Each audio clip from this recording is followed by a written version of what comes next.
né? Baixar a frequência cardíaca, mas... a gente vai falar de um tema, é a questão do vício, né? Hoje a gente está vivendo um tempo em que se fala muito de vício e uma boa parcela das pessoas são viciadas em alguma coisa. A gente tem as drogas, que são o grande flagelo, né? As drogas ilícitas, mas também tem as pessoas que são viciadas em drogas lícitas, né? Que é uma porcentagem muito maior da população do que a gente imagina. E a gente, como espírita, e entendendo o homem de uma maneira mais completa, mais integral, a gente tem condições de entender outros aspectos da questão do vício que o materialista não tem a possibilidade de perceber. E essa visão mais plural, mais ampla, ela possibilita a gente uma capacidade de auxiliar mais as pessoas que são acometidas de algum desses vícios, de alguma dessas dificuldades. E durante o que a gente for falando, eu imagino que eu vá abordar vários aspectos dessa questão do vício e que a gente pode desdobrar, né? Não é só o vício do álcool, do cigarro, das drogas, né? Tem uma série de outros vícios, até de alguns vícios comportamentais que a gente é acometido. Então, a visão que a gente tem do ser humano é como um ser transdimensional.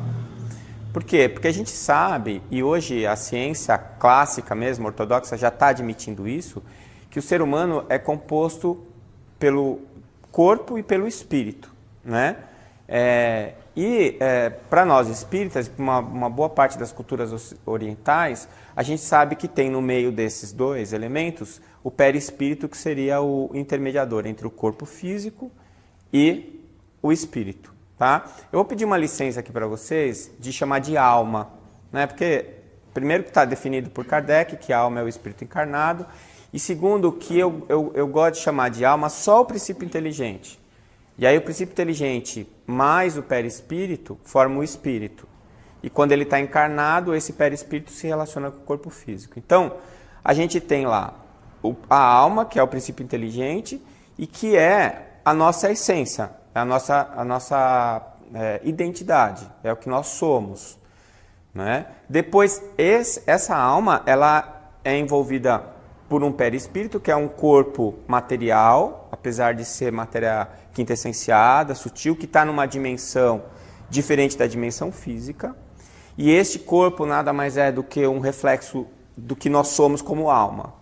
Então, o nosso perispírito é exatamente a expressão da nossa alma, daquilo que vai no nosso princípio inteligente. E quando a gente está encarnado, a gente organiza um corpo biológico, que é um corpo que está nessa dimensão física. Por isso que eu falo que nós somos seres transdimensionais, porque a gente existe em mais de uma dimensão ao mesmo tempo, né? Então, a nossa alma, ela organiza o perispírito, porque ela comanda a matéria, né? A inteligência que organiza a matéria. Aí esse perispírito, que já é matéria quintessenciada, quando a gente encarna, ele vai organizar um corpo físico, que é um corpo temporário. O nosso perispírito, ele não é temporário, ele é permanente. Então, quando a gente está encarnado ou desencarnado, a gente tem perispírito. O que acontece é que, conforme a gente evolui, como o perispírito é uma imagem direta do que vai na alma, a alma muda, o perispírito muda. É automático e é imediato, né? O nosso corpo físico ou biológico, a gente permanece um período de tempo com ele, mas ele termina, ele tem um prazo de validade. E ele expressa o que nós somos, né? E ele nos coloca em contato com essa dimensão física, e nós somos impressionados pelas experiências que a gente vive através do nosso corpo biológico. Tá? Quando a gente está desencarnado, esse corpo biológico não existe, mas o nosso perispírito funciona como um órgão de relação da nossa inteligência com outras inteligências e com o mundo onde a gente está vivendo. No caso de desencarnado, a gente vai estar vivendo numa dimensão que a gente chama de espiritual, né? Alguns cientistas, alguns físicos têm chamado essa dimensão de espaço-tempo negativo. É só um jeito de chamar diferente, mas na verdade é assim. Então, a gente existe no plano físico, existe porque estamos encarnados. E no plano extrafísico, no plano espiritual, também existimos porque é lá que nós habitamos, na verdade. Tá? Então, existe uma relação entre esses três elementos. A alma, que é a causa do resto. Aí ela organiza o perispírito, e o perispírito, que é um organismo fluídico, mas é um organismo físico também, ele organiza o nosso corpo biológico. Tá legal? Deu para entender essa parte? Muito bem. Então, se a causa é a alma, o que deve acontecer? Deve acontecer que todos os distúrbios que essa alma estiver vivendo, os equívocos que ela tenha, as dificuldades que ela tenha, ela vai passar imediatamente para o perispírito. É por isso que no plano espiritual não dá para dissimular, né? Não dá para mentir nem para esconder nada, porque um espírito que esteja desencarnado e que olhe você, vai ver o seu perispírito, vai ver o que você é.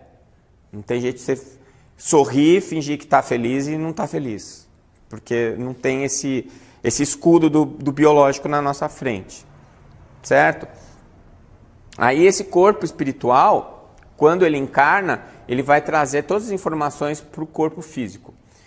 Como a nossa vida no plano espiritual, nós seguimos as regras desse plano, que são as leis naturais, são as leis divinas, no plano físico também a gente segue as leis naturais, né?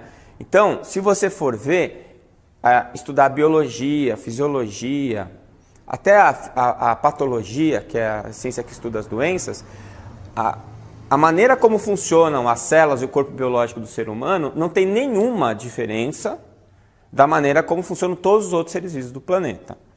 Por que isso? Porque apesar de nós termos inteligências mais avançadas, a gente já está num plano mais adiantado de evolução, a gente está aqui no plano físico e segue as regras do plano físico. Quando a gente está só no plano espiritual, também vai seguir as regras do plano espiritual. E vice-versa.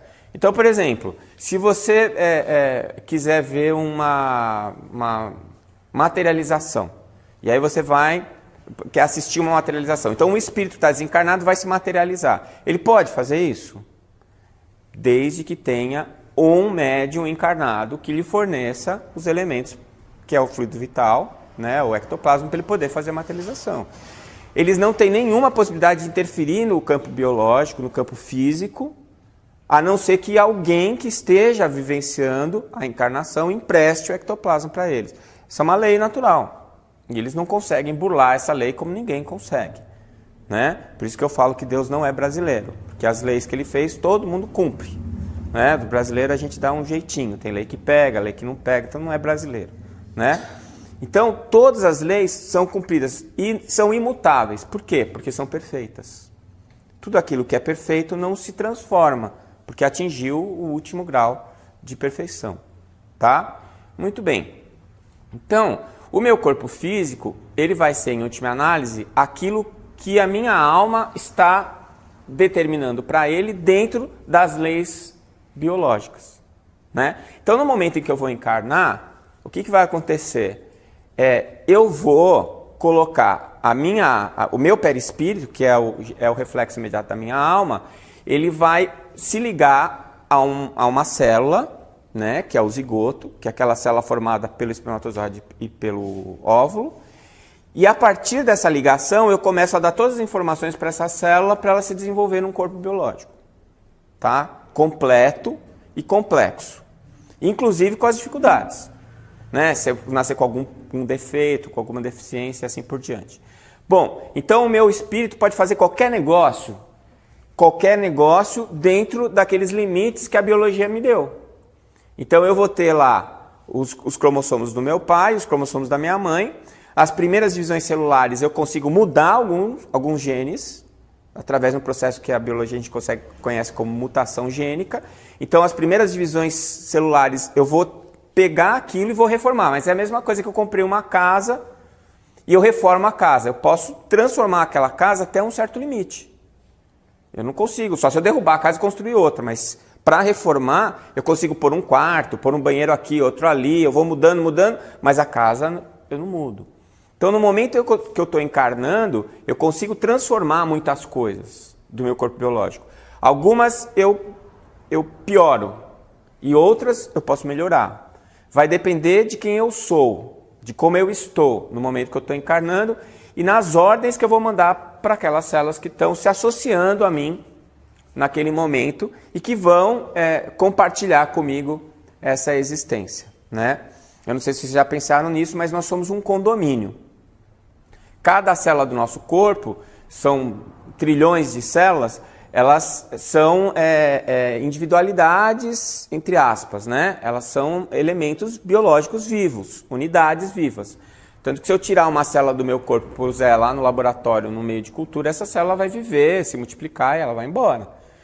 Mas enquanto ela está dentro do meu plano de organização, né, que é gerado pelo meu perispírito, mais especificamente pelo duplo etérico, então ela segue as ordens e vai fazer exatamente o que eu mandar que elas façam, né? E isso daí o André Luiz deixa muito claro no livro Evolução em Dois Mundos, quando ele define célula como animáculos infinitesimais domesticados. E são realmente domesticadas, elas só fazem o que você manda, né? Ah, mas e quando eu fico doente? É porque você deu a ordem errada. Ela está só fazendo o que você mandou. Não é? Ah, e o câncer? O câncer é quando elas perdem o contato com a ordem. Por algum motivo elas deixam de receber a informação que você teria que dar e elas ficam perdidas. Né? E aí elas se multiplicam de uma maneira desgovernada, elas perdem a identidade, elas já não sabem o que elas têm que fazer, se é para ela ser músculo, se é para ela ser osso, e aí dá o câncer. Né? Muito bem, então, de uma maneira geral, eu tracei uma estrutura de como nós somos, como nós estamos nesse momento, transdimensionais, seres transdimensionais, e da relação causa e efeito. Muito bem, então, pelo que eu estou falando, tudo que acontece comigo e com o meu corpo depende exclusivamente da minha alma. Mas não é. Por quê? Porque a minha alma é influenciada pelas experiências que ela vive. Né? Então, algumas coisas, quando a gente aprende alguma coisa, quando a gente toma posse de algum conhecimento dessas leis naturais, a gente não perde nunca mais isso. E aí a gente fica impermeável a influências externas. Mas, quando a gente ainda está construindo determinado tipo de capacidade, quando a gente ainda está construindo algum conhecimento dessas leis naturais, a gente é muito influenciável pelo que está acontecendo ao nosso redor. Então, quem está dando a ordem para as minhas células é a minha alma. E a minha alma faz isso como? Ela tem sentimentos e ideias. Esses sentimentos e ideias vão mobilizar o meu perispírito criando pensamento. E o pensamento, ele impacta diretamente as minhas células. Tá? Para quem tem dúvida disso, que o pensamento é matéria em movimento, né, é só você lembrar o que é que te cansa mais. Né? Se é você jogar, sei lá, uma partida de futebol ou você ficar os mesmos 90 minutos estudando para um exame, para uma prova, para um concurso. Né? A partida de futebol você está cansado, né? Ofegante, você senta, toma um copo d'água, descansa um pouquinho, daqui meia hora ou no dia seguinte você está inteiro. E quando você pensa, quando você estuda, aquele cansaço fica. Né? Parece que fica dias, às vezes, até. Você demora mais para se recuperar. E já foi estudado, né? Quando você está pensando, você gasta energia. Você consome glicose. Né? O seu cérebro, as células do seu cérebro aumentam o metabolismo e elas trabalham. E isso também é esforço, é um exercício. Então, aquilo que eu estou pensando vai impactar as minhas células. E impactam também todos aqueles que estiverem em contato com esse meu pensamento. Né? Então, como é que eu faço contato do meu pensamento com o pensamento de vocês? A maneira mais evidente, mais clara e que todo mundo conhece é a palavra. Então, eu estou tendo uma ideia, eu elaboro essa ideia na minha cabeça, transformo isso num pensamento e transformo meu pensamento em palavras. Tento colocar o que eu estou pensando nas palavras e eu emito essas palavras. Vocês recebem esse código, que são as palavras que eu estou emitindo, vocês vão interpretar o que eu estou falando dentro da cultura e do conhecimento que vocês têm, e aí vocês recodificam isso num pensamento de vocês, numa ideia que passa a ser sua. Então não é a minha ideia que você vai ter, você vai construir a sua ideia a partir do meu estímulo. Né? O meio, a cultura e o meio de conhecimento que eu digo é assim, se eu estivesse falando em árabe, muito provavelmente nenhum de vocês estaria entendendo. Não é? Se eu estivesse falando em inglês, alguns estariam entendendo, outros não. Então, depende se eu estou recebendo a mensagem. Mas uma vez que a mensagem vem, ela me impacta. Se eu estou assistindo televisão, né? A gente menospreza muito o poder da TV. Então, às vezes, de noite, vai assistir um seriadinho do Hannibal. Aí o cara matando todo mundo, sofrendo, gritando e aquela... Você sofreu o impacto daquilo, emocional. E na hora que você vai deitar, você está vibrando naquela frequência. Você colocou o teu nível de ideias e de pensamentos na mesma frequência que a televisão te passou. Não é? Quando a gente aprendia, né, eu sou de origem católica, quando a minha professora de catecismo falava que a gente tinha que rezar antes de dormir, ela estava dando um ótimo conselho. Quer dizer, se na hora que eu for deitar eu fizer uma prece e mudar meu padrão vibratório, a hora que eu durmo e vou fazer o descolamento do meu corpo biológico, eu estou num outro padrão de vibração, né? E aí eu vou acordar aonde o meu pensamento me levar, né? Então, acordar, digo, no plano espiritual, tá certo? Então, eu posso continuar um estudo lá, eu posso trabalhar por alguma comunidade, eu posso estar vinculado a algum grupo de trabalho no plano espiritual, né? Ou então, eu posso acordar num lugar onde está todo mundo gemendo, sofrendo, né? Num lugar em que eu vou ser agredido, que as pessoas vão estar me perseguindo, e aí eu acordo com pesadelo, aquela coisa toda. Então, vejam que a gente não tem controle total sobre o nosso pensamento ainda. A gente é muito influenciável. E enquanto encarnados, essa influência se torna mais poderosa. Por quê? Porque a nossa percepção do plano espiritual fica muito apagada. Tanto que a gente tem a sensação de que o real é isso que nós estamos vivendo agora. Quando, na verdade, essa experiência física aqui ela é muito mais uma ilusão do que quando você está dormindo no plano espiritual, né? Dá para explicar isso em termos científicos, aliás, isso é uma coisa que a neurofisiologia já entendeu, mas eu não vou gastar o neurônio de vocês com isso, vocês vão ter que acreditar em mim, né? A nossa experiência carnal é uma ilusão.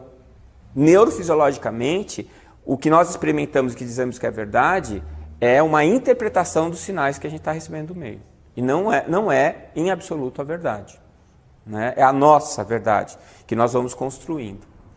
Então, como é que esse meio pode me influenciar? Então, vamos começar falando um pouquinho de como funciona o nosso cérebro. Então, é assim, o meu cérebro ele é um órgão de interpretação. De todas as células do meu corpo, são as células mais diferenciadas, mais evoluídas. E qual é a função delas? É me relacionar com o meio e com as outras pessoas. Então, o sistema nervoso, ele tem a função de perceber o que está acontecendo ao seu redor, interpretar aquilo e emitir uma resposta. São as 3 funções do sistema nervoso. Todos os sistemas do nosso corpo só têm uma função. O sistema respiratório, a função é respirar. O sistema digestório é digerir a comida. O locomotor é fazer você andar. Mas o neurológico, ele tem 3 funções. Perceber, interpretar e responder, né? Dentro desse padrão de perceber, interpretar e responder, as experiências que vêm do meio, elas impactam o meu corpo biológico de uma maneira positiva ou negativa. Quando vai ser positivo, quando vai ser negativo? Eu só vou decidir isso pela experiência.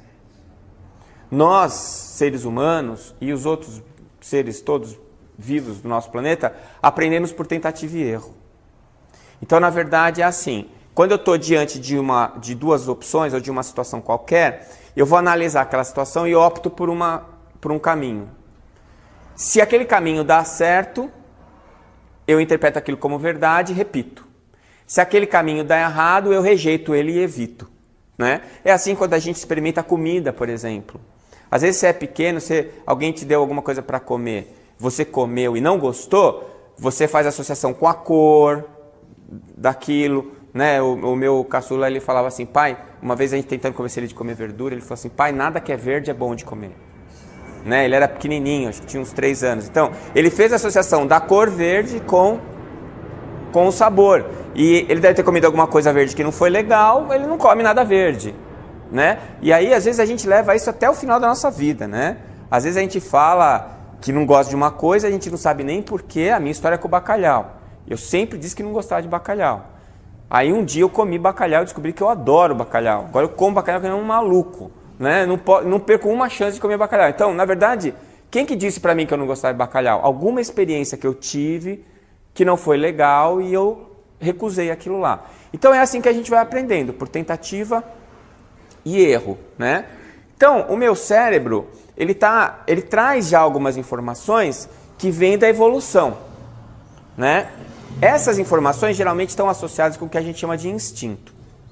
Então tem coisas que a gente sabe que são ruins, né? O cachorro, você dá alguma coisa para ele comer, primeiro ele olha, depois ele cheira. Se o cheiro for ruim, ele não come, né? Por quê? Porque cheiro ruim geralmente é coisa estragada. E ele aprendeu isso com a evolução. Se ele come, morre, né? Passa mal e morre. Nós também temos isso daí. Só que a gente vai burlando algumas coisas dos nossos instintos, porque a nossa evolução gerou a inteligência. O instinto é uma inteligência automática, que foi herdada pelas experiências da evolução biológica. Então a gente recebe isso geneticamente, né? Através do RNA, a gente tem um monte de padrões instintivos que são automáticos, né?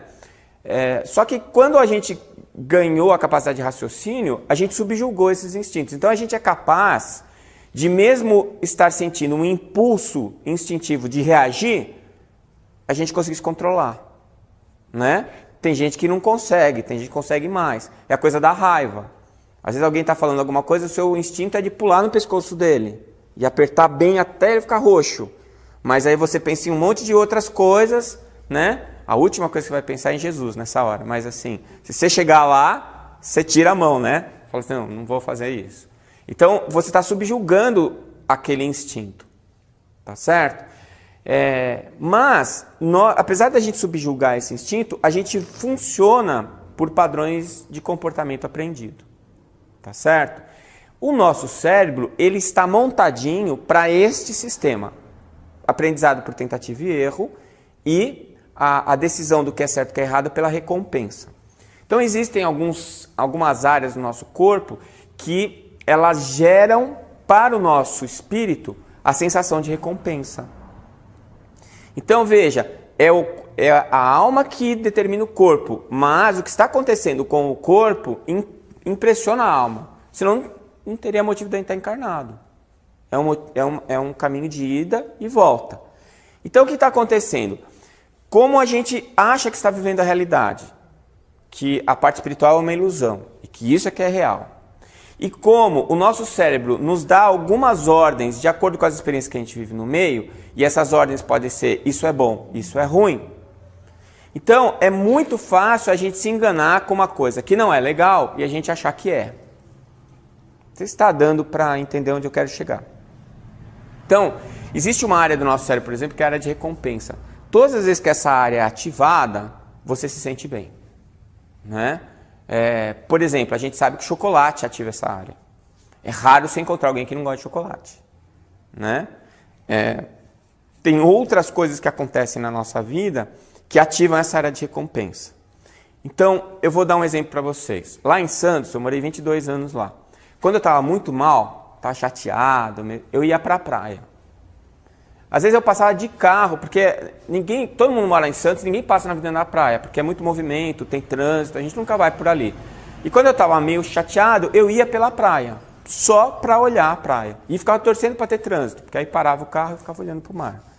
E aquilo me trazia uma sensação de bem-estar. Eu estava ativando a minha área da recompensa com a visão da praia.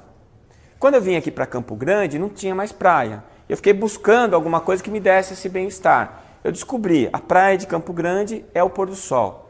Eu não sei quem mora aqui há muito tempo, não sei se deu conta disso, que as cores do céu no pôr do sol aqui são únicas. Eu nunca vi em nenhum outro lugar igual aqui. Só que eu tenho que esperar o pôr do sol. Às vezes eu estou muito mal de manhã, eu tenho que esperar anoitecer, mas eu não perco a chance de ir dar uma voltinha para passear, para ver o pôr do sol. Então, eu consigo ativar a minha área da recompensa com uma visão, com uma experiência cotidiana, né? Vou dar um outro exemplo. Você vê um gatinho brincar com uma bola de lã. Todo mundo ri quando vê o gatinho brincar. Né? Eu postei agora no meu Facebook um filmezinho que a dona coçava a barriga do gatinho, o gatinho abria a pata.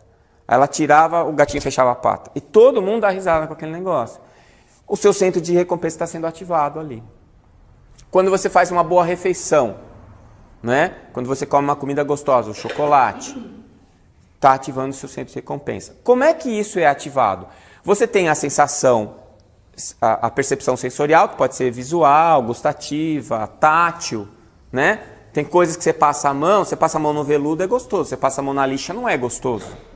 São experiências táteis, né? Uma boa, uma ruim. Por que você acha que passar a mão na lixa é ruim e no veludo é bom? Quem que disse isso para você? Na verdade você já traz isso. Por quê? Porque a lixa é atrito, é áspero, pode lesar sua pele. Então o seu corpo diz, não faça isso, que não é legal. Agora o veludo é gostoso, então pode fazer que é gostoso. E por aí vai, tá certo? Então, na hora em que eu tenho essa experiência tátil, aquilo vai para o meu sistema nervoso central, vai para uma área do meu cérebro chamado tálamo. O tálamo vai direcionar isso para as áreas corticais específicas e no meu córtex eu interpreto aquilo. E aí, se aquilo é uma coisa positiva, se eu já tenho uma experiência anterior que é bom, ou mesmo se eu estou experimentando naquele momento e estou me sentindo recompensado com a experiência, eu ativo essa área de recompensa. E o meu cérebro é inundado com algumas substâncias químicas, que são produzidas pelo próprio cérebro, dizendo assim para você, isso é bom. Ou dizendo assim para você, isso não é bom. Né? Você está andando à noite numa rua deserta, daqui a pouco aparece um cara deste tamanho encapuçado. Isso não é bom. Não é? Qual é a resposta do seu cérebro? Adrenalina e pernas para que te quero. Não é isso? Então, as coisas vão acontecendo nessa medida. E o meu cérebro vai decidindo nessa medida. Então, existe um código para o meu corpo biológico que é muito bem definido. A serotonina aumentou, a dopamina aumentou, determinadas áreas foram ativadas, fique tranquilo que está tudo bem. Né? Quando a gente usa esse centro da recompensa, a gente usa nesta medida que eu falei para vocês. Conversa com pessoas que eu gosto. Só de eu encontrar uma pessoa que eu amo, eu já me sinto recompensado. Às vezes não preciso nem conversar com ela. Né? Isso acontece com algumas pessoas que a gente ama. A gente olha para ela, se sente recompensado. Começa a conversar, já briga, já não quer mais ver. Né? Vai embora, espera uma semana para voltar a recompensa. Mas a gente tem essas coisas. A minha relação com São Paulo, por exemplo, que é a cidade que eu nasci. Quando eu vou para São Paulo visitar minha mãe, eu estou no avião, eu vejo São Paulo de cima, meu coração dispara, eu me emociono, olha minha cidade, que legal e tal. Aí desço todo feliz, pô, voltei para minha casa, para minha terra. A hora que eu saio do aeroporto, eu já quero voltar para Campo Grande. Já passou a vontade, agora eu quero voltar. Eu já sei porque que eu saí daqui. Né? Porque o trânsito é ruim, porque o cheiro é ruim, porque meu olho começa a arder. Então, essas coisas todas, elas vão misturando as minhas emoções, as minhas lembranças, as minhas memórias com as novas experiências e o meu cérebro vai me ajudando a definir o que é bom e o que não é. Tem um trabalho feito por um pesquisador brasileiro chamado Sérgio Moll, muito interessante, que ele estudou as áreas de recompensa cerebrais com pessoas que faziam caridade.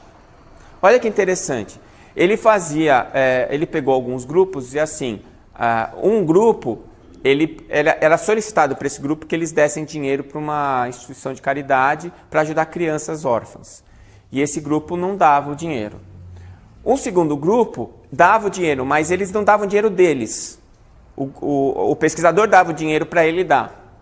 E o terceiro grupo, eles davam o dinheiro deles. Eles punham a mão no bolso e davam o dinheiro.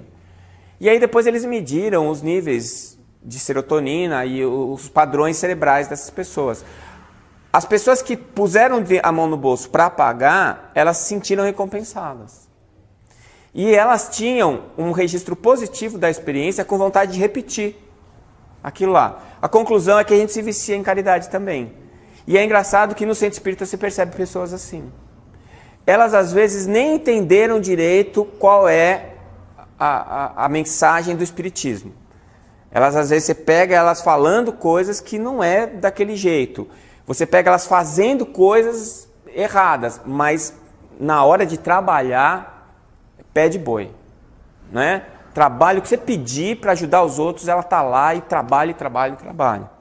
Ela já percebeu que aquilo traz uma recompensa boa para ela. Então você pode ficar viciado em caridade? Pode. Como você pode ficar viciado em pôr de sol, como você pode ficar viciado em ver a pessoa que você ama, né? E isso são recompensas positivas.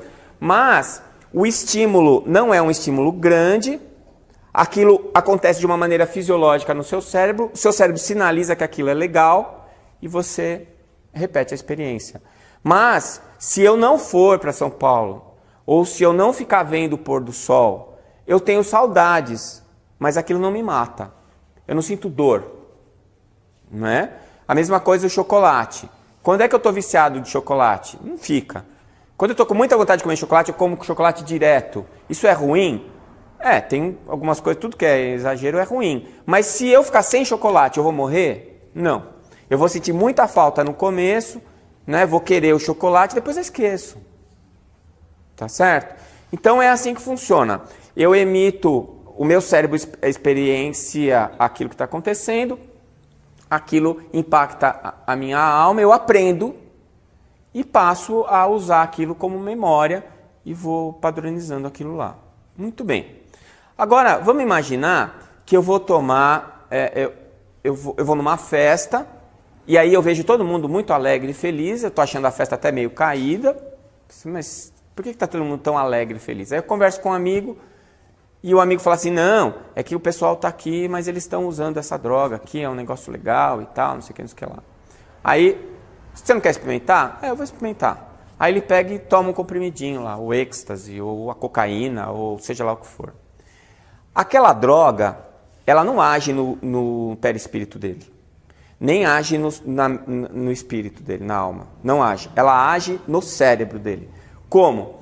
Ela faz com que os neurônios do centro de recompensa produzam uma quantidade exorbitante de substância de neurotransmissor.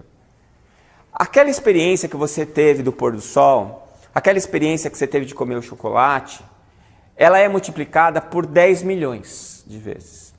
Né? Não sei se esse é o valor, estou exagerando, mas assim, é muito maior, muito maior. E aí o que acontece? Você vai ter uma sensação épica de bem-estar, não é? Porque aquela coisa gostosa que você sentiu quando você viu a pessoa que você amava, quando você comeu aquele prato gostoso, quando você viu o gatinho brincando, aquilo ali é fichinha, é nada perto do que você está sentindo naquele momento. Aquilo foi gerado por um sentimento seu, por algum pensamento? Não. Mas aquela experiência que veio de fora impacta fortemente o seu perispírito, impacta fortemente a sua alma. Bom, o que vai acontecer depois disso? Quando você metabolizar aquela droga, os níveis do neurotransmissor vão cair drasticamente. E aí você vai ficar com um nível menor do que você tinha anteriormente a usar a droga. E aí o que você vai sentir? Dor. Você vai se sentir mal. Então a primeira vez você usou a droga para se sentir muito bem. E foi uma experiência maravilhosa. Se a experiência foi maravilhosa, o que é que me diz a minha evolução, os meus mecanismos de aprendizado? Vou repetir. Então, se eu tenho, por exemplo, uma droga de uma potência mais baixa, por exemplo, a maconha, eu não vou ter um nível mais baixo. Então, eu não sinto a dor da ausência. Mas eu sinto a vontade de ter de novo aquela experiência. E aí eu começo a usar aquilo com frequência. Eu vou criar um nível no meu cérebro de serotonina muito maior que o fisiológico para eu me sentir bem, para eu ter aquele prazer. E aí o que acontece? Ver o pôr do sol não tem mais graça, olhar o gatinho brincando não tem mais graça, comer o chocolate não tem mais graça, a vida não tem mais graça. As experiências cotidianas não têm mais graça. Porque nada disso traz nem um quinto da experiência de bem-estar que você tem quando você fuma maconha. Então aí você passa a depender de fumar a maconha para você conseguir se sentir normal. Porque você não tem mais aquele upgrade, né? Porque o teu nível era 0, aí você foi para 60 na primeira vez. Uau! Aí o seu corpo já pediu 30. Você foi no 60. Foi legal. Aí seu corpo já pediu de novo. Você foi no 40. Me senti bem. Daqui a pouco você está fumando para continuar no 60.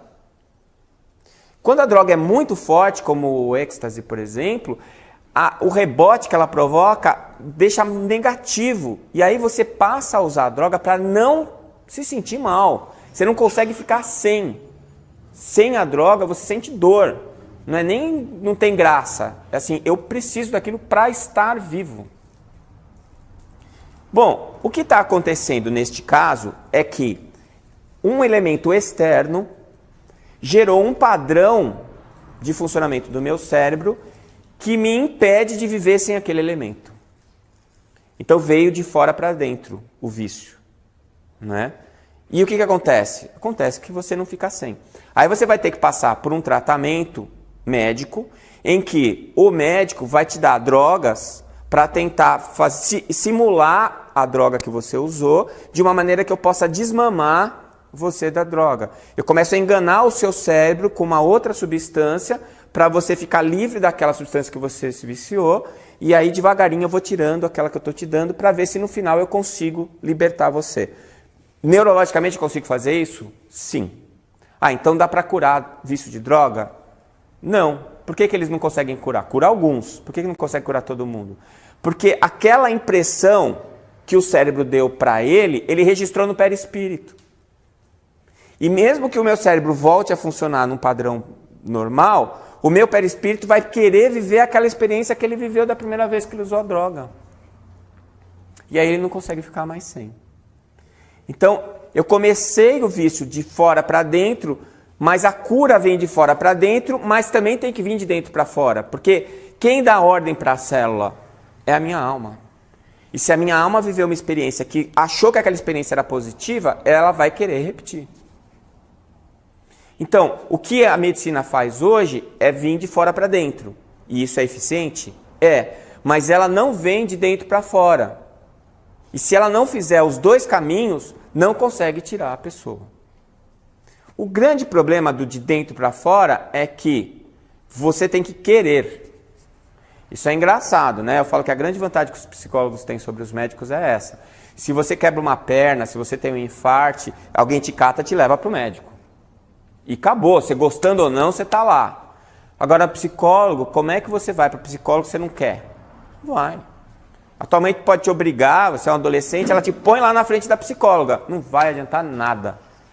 Né? Eu já conversei uma vez, eu ouvi um adolescente contando uma vez que ele ficava contando mentiras para a psicóloga e se divertia com aquilo.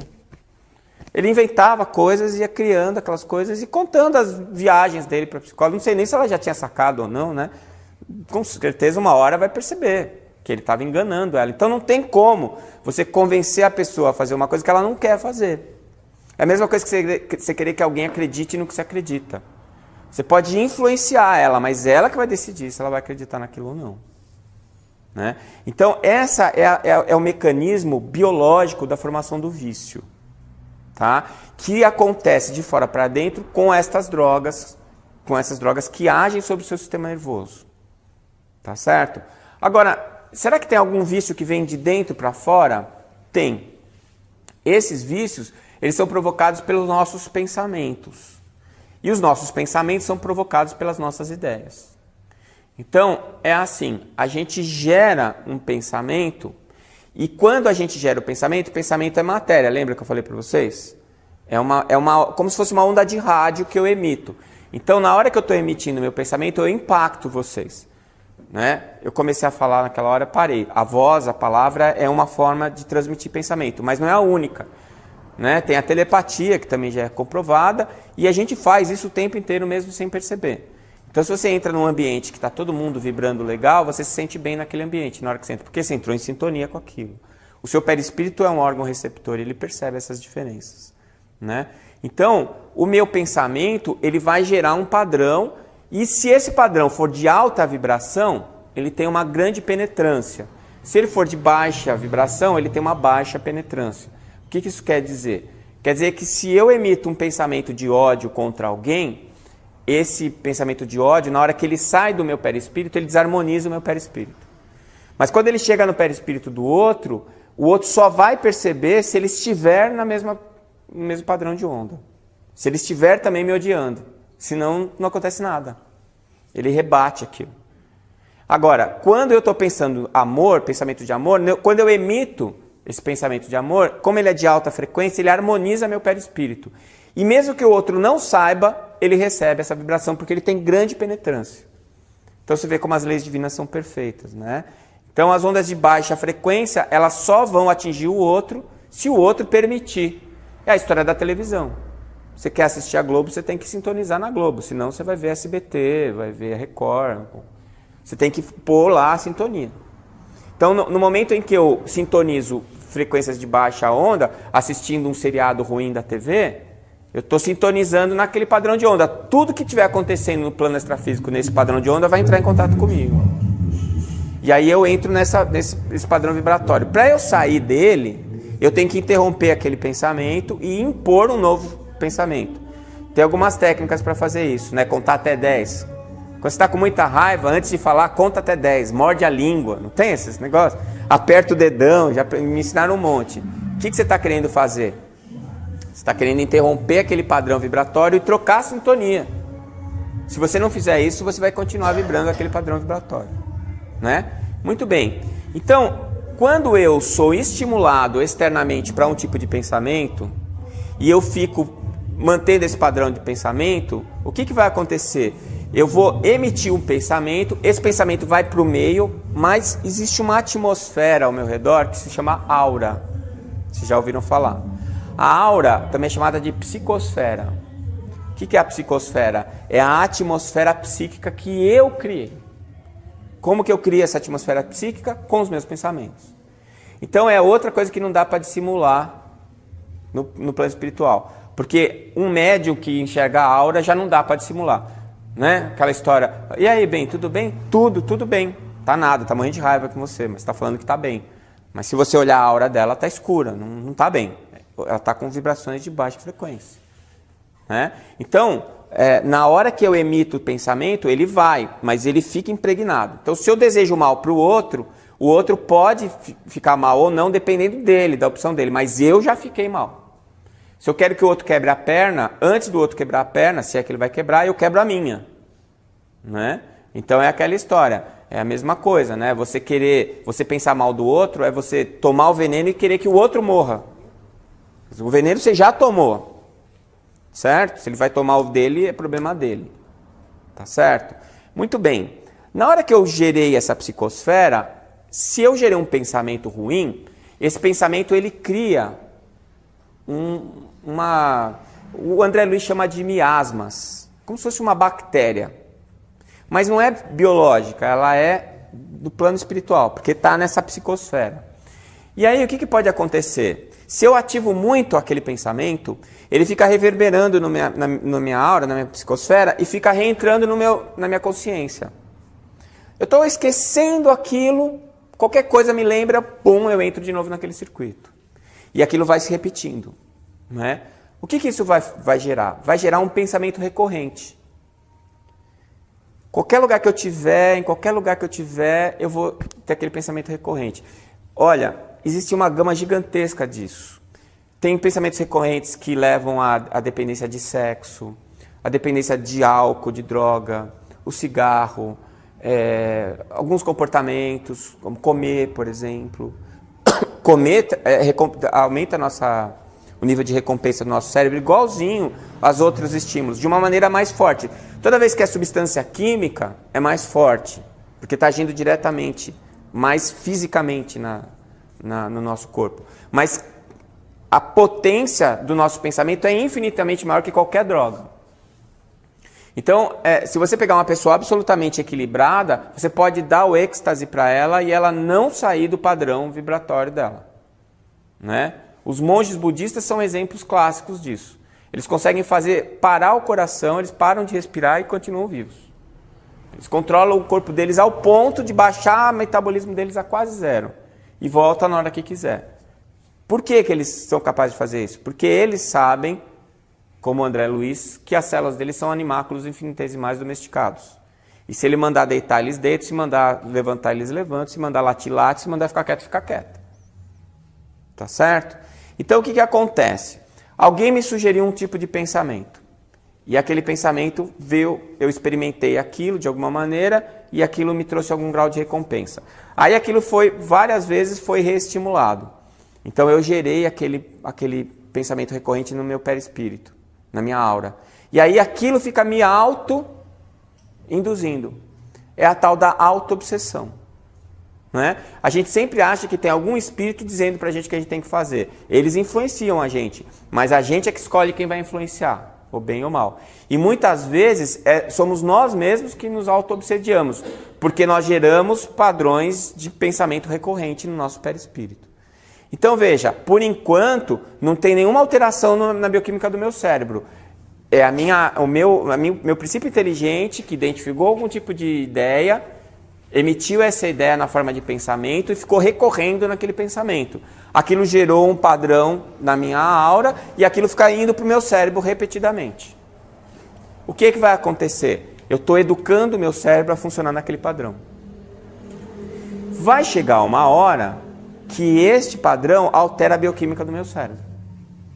E aí, se eu quiser mudar, não depende mais só da minha vontade. Não depende mais só de eu limpar a minha aura. Porque quando eu fizer isso, o meu cérebro vai estar dependente daquilo lá. E vai estar repetindo de uma maneira que ele gere neurotransmissores específicos para aquilo. Deu para entender? É meio complicado, não é? Porque não é uma coisa só acontecendo, são várias coisas acontecendo ao mesmo tempo. Por exemplo, a questão da depressão.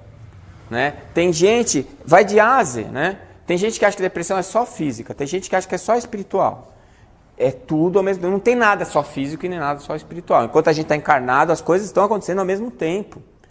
Então, às vezes, fala assim, depressão é falta de amor. É mesmo, mas não é só a pessoa querer amar e está tudo bem.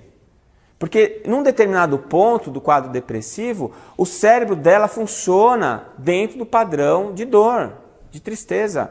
E ela não consegue sair daquele padrão, porque o cérebro dela não deixa.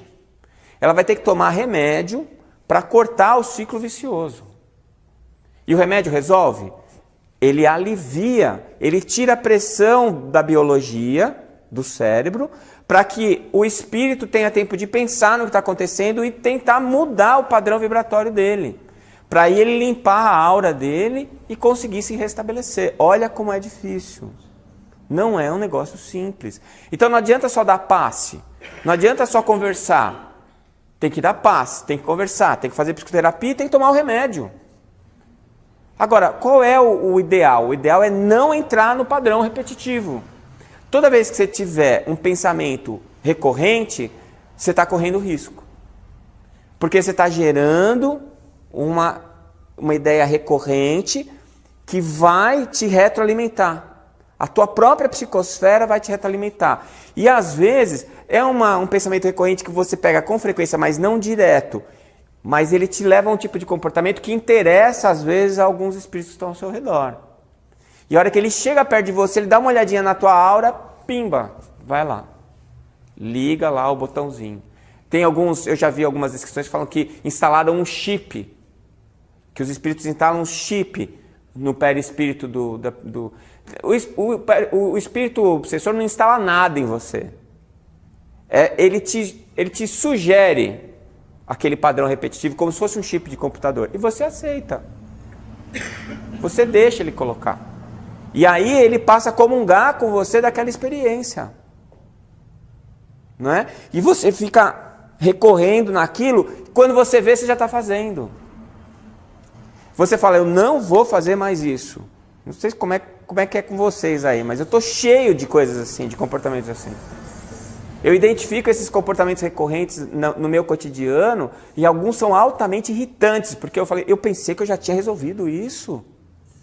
E daqui a pouco eu me vejo pensando de novo naquilo e pior fazendo.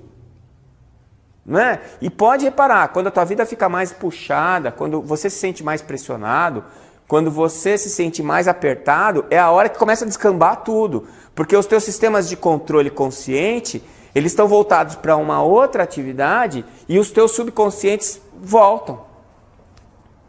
E isso daí não tem nada a ver com o cérebro? Não é a alma, não é o perispírito, esse subconsciente, Olha, essa parte inconsciente do cérebro. também tem. Também tem. Eu acho que é, né? Também tem. E essa energia poderia ser? São as energias que estão organizadas no perispírito, que na verdade é matéria. Matéria é energia, né? Matéria é energia. Então, o que a gente sabe é o seguinte, o nosso cérebro, ele funciona com vários níveis de consciência. O nível consciente do nosso cérebro é de aproximadamente 5% da capacidade total do nosso cérebro. Então, eu ouvia isso antigamente e não entendia. Aí depois que eu fui estudar isso aí, finalmente eu entendi. Que dizia que o Albert Einstein era um gênio porque ele usava 10% da capacidade cerebral dele. Na verdade, ele chegava a 10% de utilização consciente de toda a atividade global do cérebro dele. Nós ficamos em torno de 5%.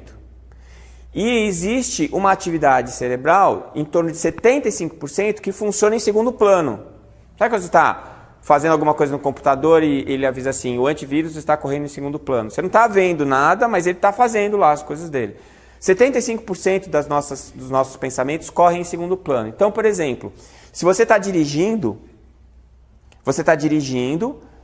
e você está pensando no que você tem que fazer hoje, amanhã, blá, blá, blá. Mas, isso é o seu nível consciente. Subconscientemente, você está trocando a marcha, está vendo o farol. Se alguém perguntar para você, passou um gato na frente do seu carro? Você fala, não vi o gato.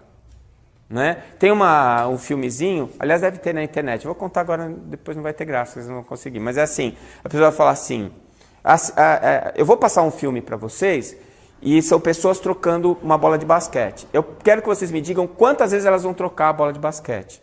E aí começa o vídeo, todo mundo de preto, com uma bola de basquete, e um joga a bola para o outro. E você fica contando. 1, 2, 3, 4, 5, 6, 7. Aí você chega no final, aí a pessoa que está apresentando o vídeo fala assim, quem contou? Aí todo mundo levanta a mão. Quantas vezes foram? Aí cada um fala um número. E quem é que viu o gorila? Que gorila? Tinha um gorila no filme. Imagina, alguém viu o gorila? Ninguém tinha visto o gorila. Aí ele passa o filme de novo. Enquanto as pessoas de preto estão jogando a bola umas para a outra, entra uma pessoa vestida de gorila, preto, entra no meio, as pessoas trocando a bola. Aí ela faz assim, e continua e sai da cena. Você fala, é outro filme, não é o mesmo filme que eu assisti. Às vezes, normalmente, tem alguém, se a plateia é grande, normalmente tem alguém que vê o gorila. Mas quem vê o gorila é aquele que não está contando o número de bolas. Então, se o seu consciente está focado numa tarefa, o seu subconsciente... Então, se passou um gato diante do carro ou não, se você passou num buraco ou não, você não vai perceber, mas o teu cérebro te trouxe. De lá da minha casa, quando eu entrei no carro para cá, o meu cérebro me trouxe. Errou um monte de vezes, mas trouxe. Então, eu tenho um nível subconsciente trabalhando o tempo inteiro. E esse subconsciente processa muito mais informações do que o consciente. Mas essas informações processadas pelo meu cérebro estão sendo registradas no meu perispírito. E estão sendo percebidas pela minha alma. Mas num nível subconsciente. Se eu fizer uma hipnose, e aí pedir para você voltar no caminho e me dizer quantos gatos passaram na frente do carro, quantos faróis, você é capaz de me dizer. Porque o seu cérebro estava lá e estava registrando as informações. Então olha que interessante, tem uma coisa chamada TOC, é o transtorno obsessivo compulsivo. O TOC é um transtorno psiquiátrico, não existe doença em psiquiatria, são transtornos, né? Porque doença tem que ter alguma coisa física, alguma alteração física, vocês sabiam dessa? Quando o médico fala assim, você não tem nada, vai procurar um psiquiatra, ele quer dizer assim, você não tem nada de doença, você tem transtornos. Então você tem que procurar alguém para te ajudar a corrigir o transtorno. Então, o TOC é um transtorno em que não tem remédio que ajuda, né? Nenhum remédio psiquiátrico ajuda.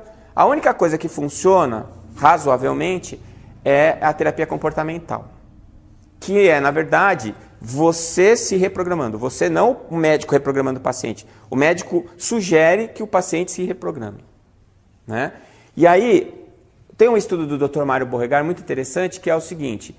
Eles pegaram pacientes com TOC e fizeram um estudo com aquela máquina lá de neuroanatomia funcional e que identificaram que a pessoa tinha um circuito, que ele chamou de circuito da teimosia.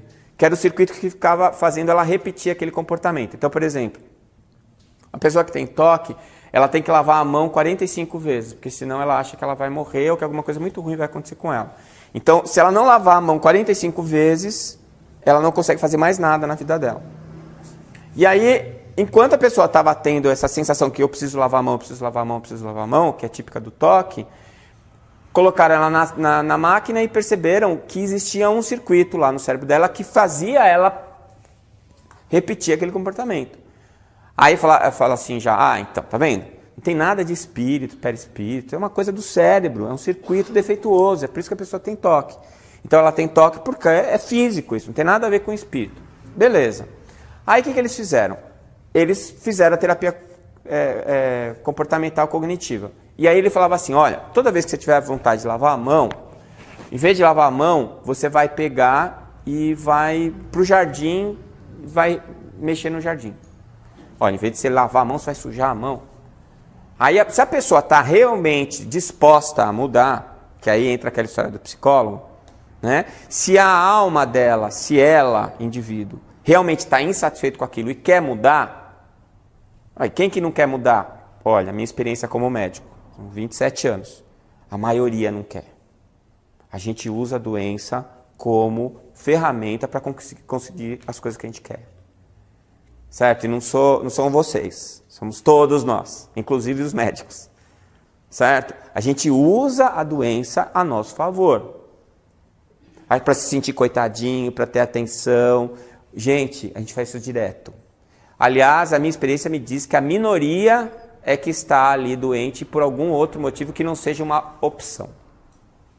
E às vezes a opção é até de se autopunir, para se sentir um pouco menos mal por alguma coisa muito ruim que fez. Só que isso tudo acontece nesse nível subconsciente, não é nada consciente. Você fala isso para a pessoa, ela vai ficar ofendidíssima, não vai voltar nunca mais no seu consultório. Tá certo? Então a gente não está pronto para ouvir certas verdades, né? Tem coisas que tem que vir meio devagar, em doses homeopáticas, tá certo? Mas vamos lá, tá lá a pessoa com toque e que não está suportando mais aquilo, quer mudar realmente. Aí o terapeuta sugere isso. Aí quando ela vai lavar a mão, em vez dela lavar a mão, ela vai arrumar o jardim. Então tudo bem, agora ele vai parar de lavar a mão, vai ficar arrumando o jardim o dia inteiro. Não, depois você joga isso para ela, ó, tá vendo? Você não lavou a mão e não aconteceu nada.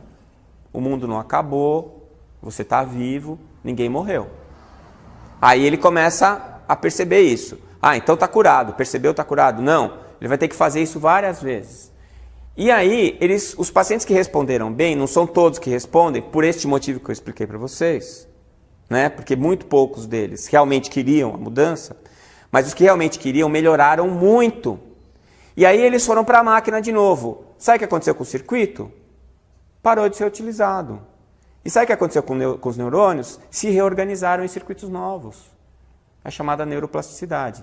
Então, quem é que manda em você? É o seu cérebro ou é você que manda no seu cérebro? Se você, mudando seu padrão de comportamento, mudou o seu cérebro, quem é a causa não é o cérebro. Tá certo? Agora, é fácil? Não.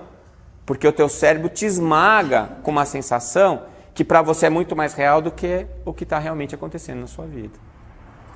Então, isso é uma espécie de vício que eu preciso alterar. Agora, se eu consigo fazer isso no meu pensamento, isso vai impactar o meu cérebro. E se eu, em vez de me viciar na droga, a droga é aquele padrão que eu falei para vocês, que é um negócio muito difícil, mas se eu, em vez de me viciar em comer toda vez que eu estiver deprimido, eu for ajudar alguém, eu estou fazendo o que faz o toque. Eu estou trocando aquele comportamento por um produtivo, por um melhor. E aí, eu vou devagarinho, eu vou alterando eu limpo o meu perispírito, altero a minha psicosfera, e isso vai ter consequência no meu cérebro. E aí eu vou começar a ter uma liberação de endorfinas, de serotonina e de dopamina, pelo simples fato de eu levantar de manhã. Falar assim, puxa, que legal, eu estou vivo, olha o céu. Né? Tem gente que o pessoal chama de síndrome da Poliana, né? Aquela feliz. Todo mundo tem raiva da Poliana porque todo mundo queria ser ela. Né? Eu já ouvi isso. Eu odeio gente assim, tá sempre de bom humor, que droga. Coitado de você. Ela que está certa. Não é verdade? A felicidade é de cada um. A gente constrói as nossas felicidades a partir da nossa percepção de mundo. Se fosse o mundo que determinava quem é feliz e quem é infeliz, não ia ter ninguém feliz pobre e ninguém feliz rico. Não é de fora para dentro, é de dentro para fora. Mas não é uma relação simples. É o que vem de fora te impressionando e o que você faz com aquilo. E se você não tomar cuidado, você fica repetindo padrões porque você cria as suas bactérias, os seus miasmas, que ficam poluindo a tua psicosfera. E aí, quando eles estiverem instalados, é difícil de se livrar deles. Porque eles vão ficar te incomodando e porque eles ficam expostos para outras inteligências irem lá e cutucarem você aonde menos você queria. Então, tem muitas coisas que são nossas, padrões nossos aprendidos, que são indesejáveis e que a gente consegue controlar esses padrões e que a gente acha que passou por aquilo que resolveu, que num determinado momento da sua vida eles voltam com força total e você fica espantado. Você fala assim, puxa, eu pensei que eu tinha curado isso. Não curei. Estava ali quietinho. Não é? O que não pode a gente fazer é fingir que não está acontecendo, que é o que a gente faz normalmente. A gente coloca aquilo no segundo plano, joga para o subconsciente e finge que não está vendo. E aí você tem aqueles padrões que ficam te cutucando, não é? E você finge que ninguém está te cutucando. Se você não enfrenta, não diagnostica e não enfrenta o problema, nunca você vai resolver. Uma vez eu lembro que eu estava começando na residência, a gente passou, chegou um caso de apendicite no pronto-socorro, a gente examinou, e aí foi discutir o caso com o professor, aí todo mundo discutindo se era apendicite, se não era, aí o professor falou assim, eu quero que vocês me digam qual é a única coisa que não pode faltar para fazer o diagnóstico de apendicite. E aí todo mundo, a dor, a febre, não sei o que, bibibi, blá, blá, blá, não sei o que. Ele, não é. No final ele falou, pensar em apendicite. Se você não pensar no diagnóstico, você nunca vai fazer ele. E é verdade. Isso vale para a vida. Se você não parar para pensar que você pode estar errado, você sempre vai achar que você está certo. Se você não parar para pensar que aquilo está te incomodando e que aquilo é nocivo, você nunca vai achar que você precisa resolver. Tem alguém aqui viciado em Candy Crush? Do aparelho celular? Olha lá. Tem gente que tá conversando com você jogando Candy Crush. Tá vendo televisão jogando Candy Crush. Tá comendo e jogando Candy Crush. Aí você fala assim, o que você está fazendo? Ah, isso aqui me relaxa. Mas eu não dependo disso. Pelo amor de Deus. Não é? Ah, eu sou viciado. É viciado. É claro que para você largar isso é mais fácil do que largar cocaína, droga, pelos motivos já expostos. Para você largar isso é mais fácil do que você largar um padrão de pensamento recorrente que você está trazendo há 5 encarnações. É complicado. Você vai ter que desconstruir uma forma de pensar que está impregnada em você. E isso é uma coisa que você consegue fazer ao longo do tempo, desde que você esteja determinado a fazer aquilo se transformar. Essa é a primeira coisa, pensar no diagnóstico e querer a transformação. Né? Às vezes tem paciente, o consultório vira meio confessionário e meio consultório de psicólogo. Né? Eu lembro que foi uma vez uma paciente lá e ela já chegou, começamos a conversar, ela já começou a chorar. E ela falando assim que a vida dela era muito ruim, porque o marido dela não dava atenção para ela, porque os filhos não ficavam em casa, que bibibi, que blá, blá, blá, falou mal de todo mundo. E que a vida dela era uma droga, que ela era muito infeliz, porque ela era cercada de pessoas ingratas. E quando todo mundo está errado, quando todo mundo te agride, é para você parar para pensar. Né? Só você está certo no universo? Está todo mundo errado? Né? Se tem um que pensa diferente de você e o resto está com você, beleza. Mas está todo mundo achando que é verde, você fala que é amarelo, muito provavelmente é verde. Né? Pode até que seja amarelo. Às vezes a gente vê primeiro. Mas geralmente quando a gente vê primeiro, a gente para pensar e a gente analisa, a gente não entra de cabeça e fica com raiva dos outros que acham que é verde. Então se você está achando que está todo mundo errado e tem raiva dos outros, é porque você é que está errado. Mas ela falou tanto e eu fiquei bem quieto. Eu falei, nossa, se eu falar para essa mulher que eu acho que ela está errada, ela vai me bater. Aí, aquela coisa, e obviamente o estômago dela destruiu, né? Com todo mundo, ela se sentindo agredida por todos os lados. Aí pedi a endoscopia, dei o remedinho para vir de fora para dentro. Na outra consulta, ela já voltou com o estômago melhor. É claro, eu curei ela de jeito nenhum. Mas o omeprazol tirou a dor de estômago dela. Pelo menos aquilo parou de incomodar. Agora ela tem que fazer o movimento de lá para cá. Eu falei, hoje eu vou falar. Aí ela chegou, sentou e começou a falar do trabalho dela. Era a professora, que a diretora da escola dela era uma droga. Porque perseguia ela, começou a falar. Eu falei assim, escuta, será que a senhora não acha que o problema é a maneira como a senhora vê as pessoas?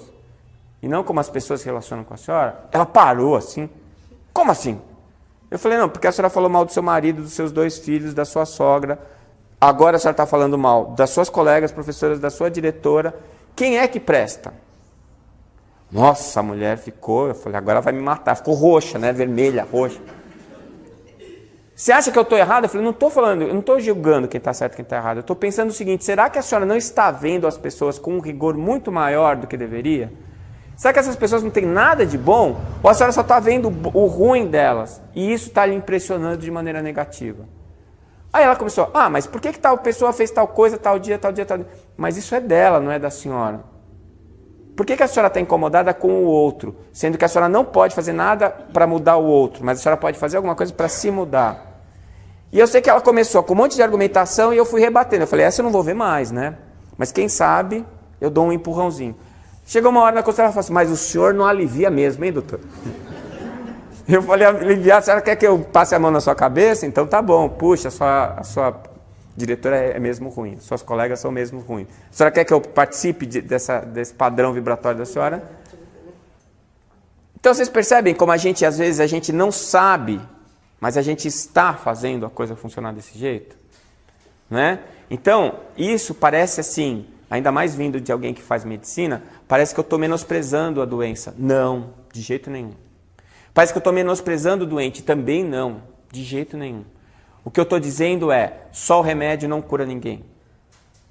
Só pensar, só estudar, só pesquisar, só rezar, só fazer caridade, não cura ninguém. O só é uma palavra que não faz nada. As coisas têm que acontecer juntas. Tanto que a gente não chama mais nada de terapia alternativa, a gente chama de terapia complementar, porque a alternativa é ou um ou outro. E não tem alternativa, tem complementar. Não é? Eu passei a vida toda tomando remédio para enxaqueca e só ficava bom quando eu estava com o remédio. Eu tirava o remédio e voltava a enxaqueca. Aí eu comecei a fazer tratamento espiritual, melhorava um pouquinho, mas eu também tinha enxaqueca. Aí eu fui fazer acupuntura. Aí curou a minha enxaqueca. A acupuntura curou a minha enxaqueca? Também. Mais a forma de pensar, mais a educação da minha alimentação, mais um monte de outras coisas. E é assim que a gente tem que pensar, porque nós ainda somos seres que têm uma visão parcial do que acontece ao nosso redor. E a gente, com frequência, cai em armadilhas. E essas armadilhas, às vezes, elas prendem a gente. É a hora que a gente entra no vício. No vício da comida, no vício do álcool, no vício do cigarro, no vício de falar mal dos outros. Esse é o meu. Ave Maria, como é difícil. Né? Juntou 2 aqui, o terceiro não tá, a gente fala mal do terceiro. Juntou eu e o terceiro eu falo mal do segundo. Né? E eu fico, ai meu Deus, quando é que eu vou me livrar disso? Né? Difícil. É um pensamento vicioso. Né? Eu sei que vocês não têm isso, daí eu tenho, infelizmente, estou lutando contra. E outras coisas que vão acontecendo de padrões de comportamento e coisas que eu fico me sentindo necessitado para me sentir bem. Né? E esse comportamento, a gente tem que modular ele. Modular. Até fazer palestra já foi um problema para mim. Teve uma época que eu só me sentia bem se eu ficava fazendo palestra a semana inteira. Eu morava lá em Santos, se eu não ia pelo menos uma vez fazer palestra, eu me sentia mal, achava que eu estava fazendo alguma coisa errada. Até que eu parei para pensar, falei, alguma coisa está errada. Não é para me sentir mal. Tudo bem eu me sentir bem quando eu vou. Eu acho que eu estou fazendo alguma coisa que eu devia estar fazendo, ótimo. Mas eu não me sentir bem quando eu não vou, tem alguma coisa errada. Né? E aí eu consegui rever isso na minha cabeça e fui lá. O que era aquilo? Culpa. Não é? Me sentindo, eu achava que se eu fizesse muita palestra, eu ia resolver todos os meus problemas.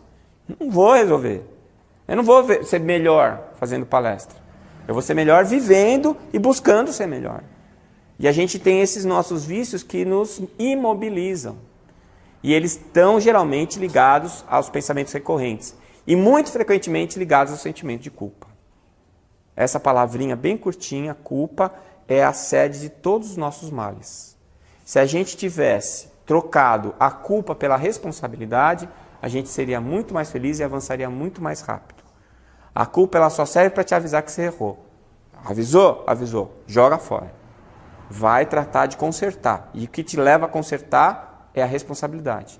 A culpa só te acusa e te imobiliza.